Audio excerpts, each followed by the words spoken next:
You have a patient who wants to fast for Yom Kippur, but they're on chemotherapy. Do you just automatically say no? If a patient is active in their church and requesting to have a prayer group hold their weekly meeting in his room while he's admitted, but the visitor policy is only 2 people at a time, do you say no? The answer to these situations isn't always that we say yes and that the rule changes, but it's more about reflecting on if we actively tried to meet their needs the best way we can. Did we consider their uniqueness? Have we done our best to care for them in a way that's individualized? You're listening to the Oncology Nursing Podcast, where ONS Voices talk cancer, a resource from the Oncology Nursing Society. Through conversations with subject matter experts, we examine the important issues in oncology nursing, from new treatments to patient-centered research to advancements in clinical practice. Join us as we hear from nurses in all facets of oncology care, from bench to bedside and everywhere in between. Welcome to the Oncology Nursing Podcast.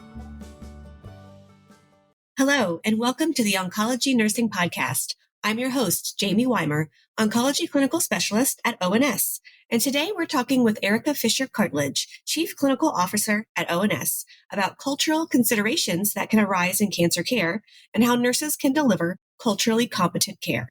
You can earn free NCPD contact hours after listening to this episode and completing the evaluation we've linked in the episode notes. Thanks so much for joining us today, Erica. Thanks so much for having me. It's great to be back. Wonderful. Well, let's start today's episode. Can you briefly help define the term cultural competence?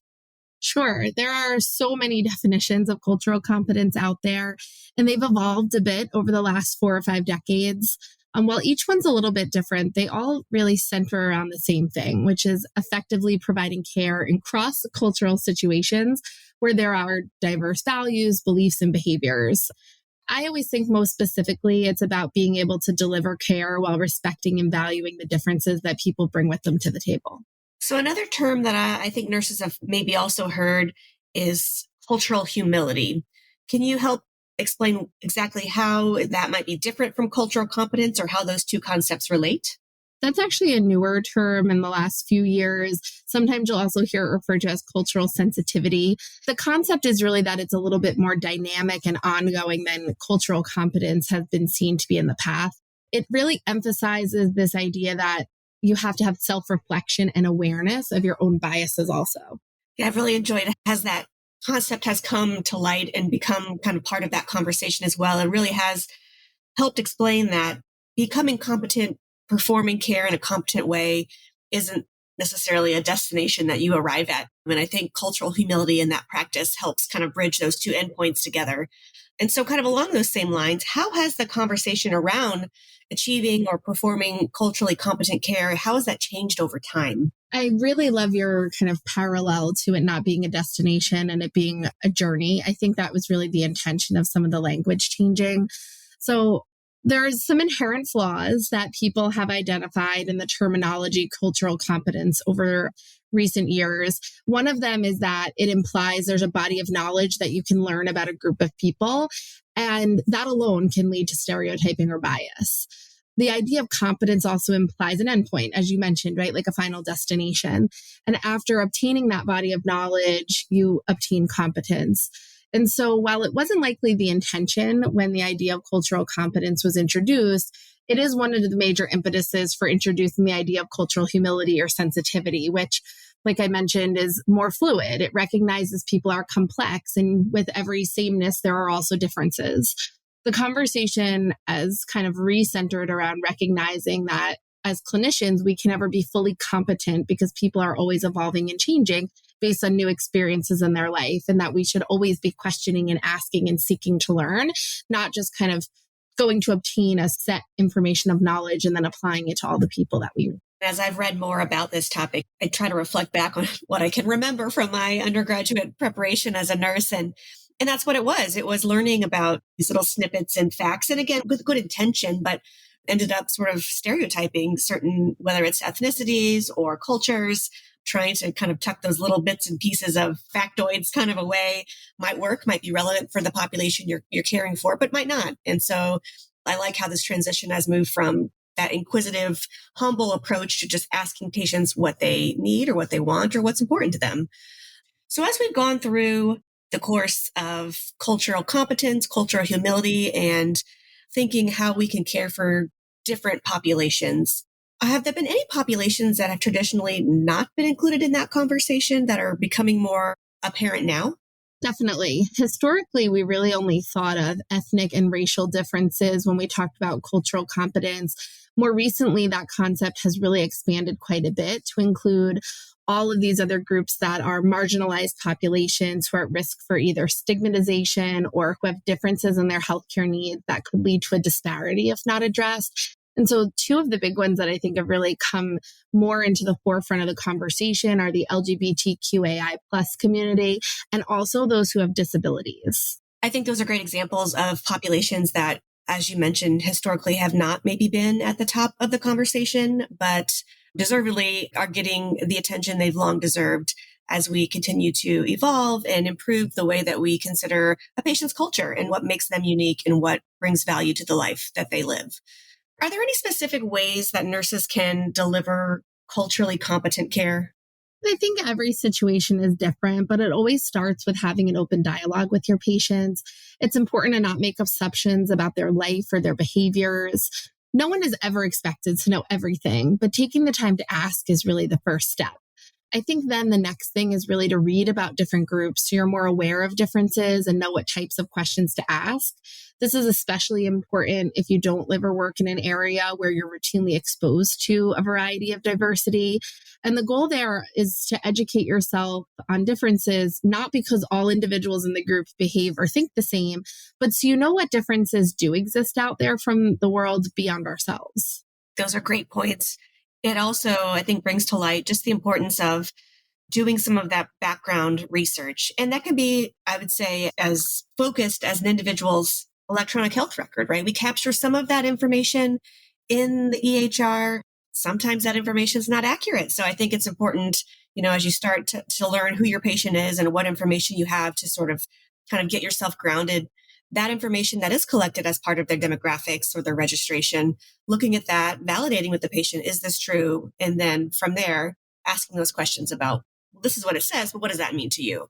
So I think that that's really important. And as you mentioned, whether you're in an area that maybe you don't feel like you have as much diversity in your patient population, or maybe you do have a very specific diverse population that is different from yourself. If you know, a certain culture or a certain ethnic group is populous in the area that you work, then that would be, I would say, a group that you could definitely focus in on trying to learn what's important to that culture. So you at least have kind of a framework to start your care from. So what are the ways that providing culturally competent care can affect treatment outcomes? Oh my gosh, there's so many ways. For example, if you were caring for a Muslim woman or a Sikh man who arrived to have their height and weight taken so that their chemotherapy dose could be set, and you didn't consider the weight of the burqa or the height of the turban when obtaining their measurements, they could receive treatment that wasn't dosed appropriately. Not assessing for sex assigned at birth could mean an individual who identifies as transgender misses being referred for important cancer screenings. Similarly, a patient arriving in a wheelchair could get substandard assessments if the clinicians assume that they should just stay in the wheelchair during the visit instead of assisting them onto the examination table. And these are just a handful of examples, but you can see how just a variety of different things can really impact a patient. So what can happen in patient outcomes if nurses don't consider cultural competence in their care? There are implications for increased toxicity if someone is overdosed with chemotherapy, miss or late diagnosis, if they get a subpar assessment. And we see this really come through a lot in the literature when we look at disparities for different populations. Two that we don't talk about probably enough is the impact on patient satisfaction and the therapeutic relationship, though. I remember when I was in clinic, a nurse telling me or asking me, why do you always ask about vacation? I said, well, it's because I had a patient tell me once how much it meant to them that I asked about her vacation plans when I saw her after the summer. And she had told me that it made her feel like there was more to her and our relationship than just her cancer diagnosis. And she appreciated that I wanted to learn about her.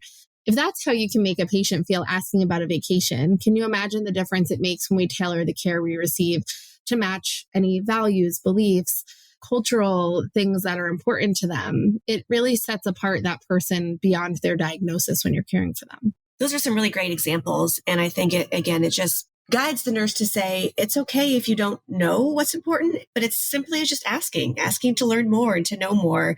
And that example about just asking about a vacation, it's so simple. And I think it's very easy, especially in this day when we know nurses are extremely busy, short-staffed, and taking that extra minute to just ask that simple question might feel like it's just kind of one more thing to do, but it's so important. And I think it really touches those patients and makes them feel like we want to know about them as a whole person, not just how their side effects are doing. So that's a really important point to keep in mind. How do you think oncology nurses can accommodate patients' diverse cultural practices, but still adhere to standard care? I think it starts with embracing the gray area and exploring possibilities sometimes. For example, you have a patient who wants to fast for Yom Kippur, but they're on chemotherapy. Do you just automatically say no? If a patient is active in their church and requesting to have a prayer group hold their weekly meeting in his room while he's admitted, but the visitor policy is only 2 people at a time, do you say no? The answer to these situations isn't always that we say yes and that the rule changes, but it's more about reflecting on if we actively tried to meet their needs the best way we can. Did we consider their uniqueness? Have we done our best to care for them in a way that's individualized? Take the example of the patient who wants to have the prayer group come to the hospital during the admission. It very well may be that we cannot have all of those individuals on the unit. Perhaps arrangements could be made for them to use the unit conference room and have their prayer group join them via Zoom on video. Wouldn't the experience be different for that patient if instead of just saying visitation is limited to 2 people, that the patient knew they were heard, that what was valued by them was also important to us, and that we were able to find a compromise that really met them where they were? Such an important example. And I think we learned a lot of lessons relating to that exact example you provided during COVID and the restrictions we had with visitation and some of the negative impacts that unfortunately occurred because of that, although everyone was doing the best they could at the time with the knowledge they had. And so certainly a different conversation. But again, just trying to be creative to think, how can we still meet this patient's needs, even if it can't be exactly what seems to be the simple answer? I think that creativity and that dedication to, again, not reaching for the quick answer or this is policy, but really working with your individual unit leadership, or if it's the entire institutional leadership, to find out.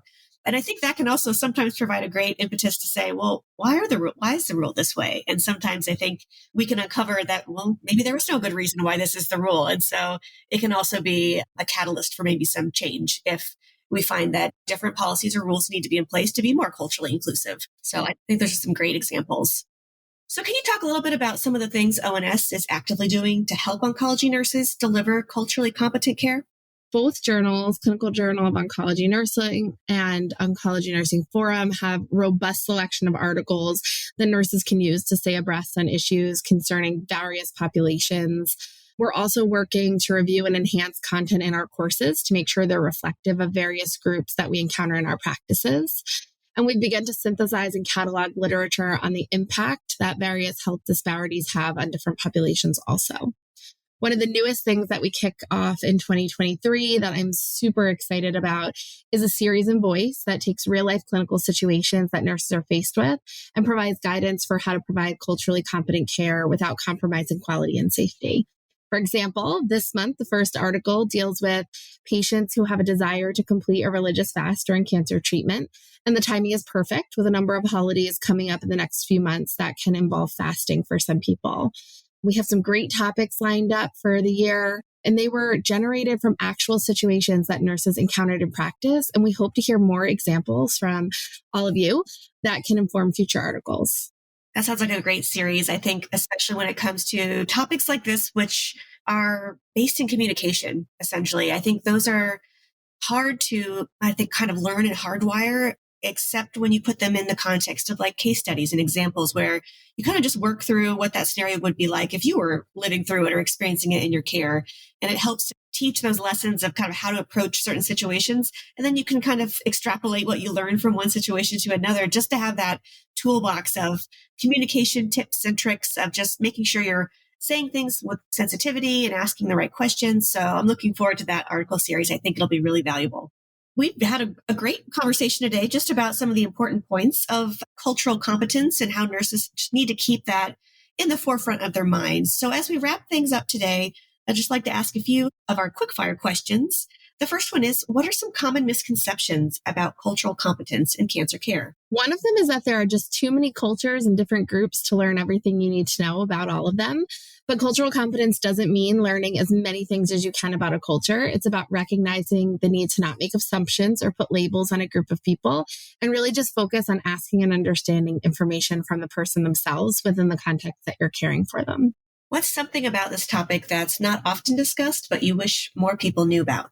I think people avoid the conversations we're talking about having with patients because they're afraid to say the wrong thing, or they feel like they should know the information about a group of people already, and asking shows that they don't. There is nothing to be embarrassed about or that we should know. Other than that, you should ask. If you approach a patient with a genuine desire to be open and learn about them, it's going to be very hard to offend or upset someone. I think that's so important. And I try to remind myself of that every time I am in a patient care encounter, of just being okay with not knowing and just being humble when you approach patients about that. And as you said, showing them that you're interested to learn. And then, of course, what you do learn, then you can take on and potentially apply to the next patient, but also still approaching them as a unique individual, knowing that they may not share the same cultural traditions or things, even if it seems like based on the information in their record or the culture they come from, that they might have some things in common. Those are all just things that you can incorporate and kind of build that, like I said, the toolbox of information that will help each encounter be a little bit more culturally sensitive. So that's great information. What's additional training or education that oncology nurses need to provide culturally competent care for their patients? Nothing one size fits all, that's for sure. I think any education you have access to, listening to a podcast, reading an article, checking out a website, taking a course if one's available to you, just getting your hands on what you can to learn about different groups of people and what's going on in the world around you is going to be helpful. Again, not because everyone fits those characteristics, but because it's going to help shape the questions you might ask a patient, and it widens your understanding of the differences that exist in the world. And I think that's one of the most important things that we can do as clinicians, as people, as humans, is just recognize that yes, there are things that are the same about the people we interact with, but there are probably so many more things that are different, and that we can become more worldly by learning about them. Obviously, the best teachers of a different culture are members of that culture. And so if you do have for example, where I live, we have a large Burmese population. And so if there was a patient who was willing and interested in providing some information or sharing some of their culture with us as nurses, that would be a great way to just learn more about that culture in general. And I think it's really important. This kind of goes with all topics, I think, but especially right now with nurses feeling so stretched, anything that you learn, try to find a way to share it with a peer, share the information that you gained through these various methods. Try to find a way to pass that learning on, whether it's sending out a link to a podcast that you liked, or if there's a great website or a great resource, just making sure everybody knows about it. Sometimes the challenge is not finding what you need, but knowing that it's there in the first place. So I think that that's a really great tip to make sure that all of your teammates and your colleagues that working alongside you can benefit from all the great information that you may have learned on your own. And then finally, what are some additional resources for patients or providers who want to learn more? Definitely take a look at the January Voice issue that just came out. There's also a few wonderful resources that I've added for you all in the episode notes of the podcast. One is a disability language style guide. This resource has so many key things around the evolving language of what should be used, what shouldn't be used when writing or speaking on the topic. I highly recommend everyone take a look at it. And I really want to credit our Director of Evidence-Based Practice who identified the updated resource for us.